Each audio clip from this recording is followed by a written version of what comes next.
यानी सत्य को जान लिया तो तुम्हारा जन्म सफल हो जाएगा, कोई रोकने वाला नहीं है। और सत्य को नहीं जान पाए तो वापस आना ही पड़ेगा, फिर भी कोई रोकने वाला नहीं है। तो कबीर साहब यही समझा रहे हैं कि आखिर सत्य क्या है, समझ लो।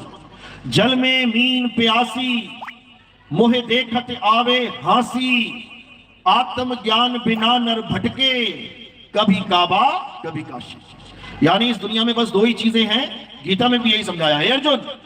इस दुनिया में दो प्रकार के तत्व हैं, एक असत्य और एक सत्य है। असत्य क्या है? जो जन्मता और मर जाता है, जो पल पल बदल जाता है, जो सदा एक सा नहीं रहता, वो असत्य है। और सत्य क्या है हे अर्जुन? जो सदा सदा एक रस रहता है, जो कभी जन्मता ना मरता है, जो अजन्मा है, नित्य है, शाश्वत है, पुरातन है, जो सत्य सनातन है। यानी आत्मदेव, आत्मा, ये आत्मा ही सत्य है। इस आत्मा को ना तो कोई अग्नि जला सकती है, ना कोई शस्त्र इसको काट सकता है, ना वायु इसे सुखा सकती है, ना जल इसे भिगो सकता है। इस आत्मा का कोई भी कुछ नहीं बिगाड़ सकता। ये आत्मा ही सत्य है, इस आत्मा को ही प्राप्त करना है। ये काया, ये शरीर किसकी वजह से चल रहा है? आत्मा की वजह से।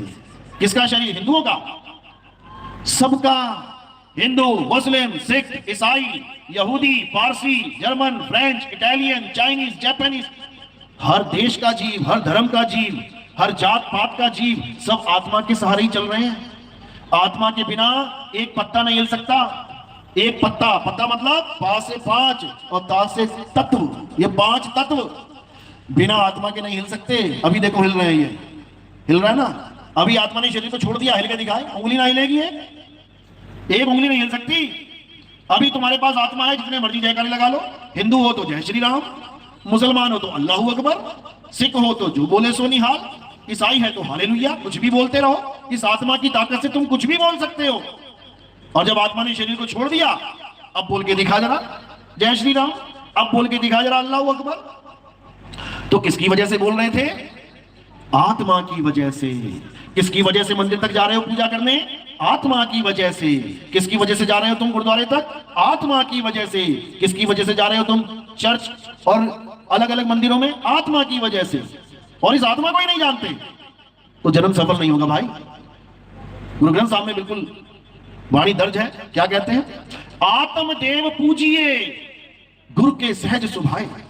यानी अगर आत्मदेव की पूजा कर ली गुरु के द्वारा बताए मार्ग से, तो समझ लो कल्याण हो जाएगा। फिर कोई इस 84 में या इस जन्म मरण में डालने वाला नहीं। और ये परमात्मा कहां विराजमान है? ये आत्मदेव में ही विराजमान है। आत्म में राम, राम ही आत्म, चीनस गुरुमुख विचारे।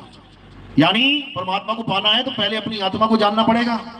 तुम्हारी आत्मा में ही तुम्हारा परमात्मा वास करता है, लेकिन हमें आत्मा का ज्ञान नहीं है, इसलिए परमात्मा को भी दूर मानते हैं। कोई कहता है सतलोक में बैठा है, कोई कहता अलग लोक में परमात्मा बैठा है, कोई कहता सचखंड में मालिक बैठा है, कोई कहता अनामी लोक में बैठा है, कोई कहता अकय लोक में बैठा है। ये कोई नहीं कह रहा कि तेरा साईं तुझ में बैठा है, तुझ में बैठा है, लेकिन तुझे अपना होश ही नहीं है। अपने आप को शरीर मान बैठा है तो साईं को भी शरीर में ही ढूंढ रहा है। अपने आप को शरीर मान बैठा है, इसलिए परमात्मा को भी शरीर में बैठा मान रहा है। और बाबा नानक साहिब क्या कह रहे हैं? अजूनी से अपंग, अजूनी, जो कभी किसी जून में नहीं आया। तो ये क्या है फिर? ये भी तो जून ही है, ये भी एक शरीर ही है। जूनी यानी शरीर।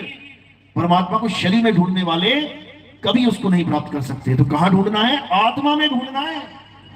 इस काया के अंदर गलती से भी मत ढूंढना, नहीं तो यही रह जाओगे धक्के खाते हुए। तो परमात्मा कहां है? ज्यों तिल माही तेल है और ज्यों चकमक में आग, तेरा साईं तुझ में है, जाग सके तो जाग। तेरा साईं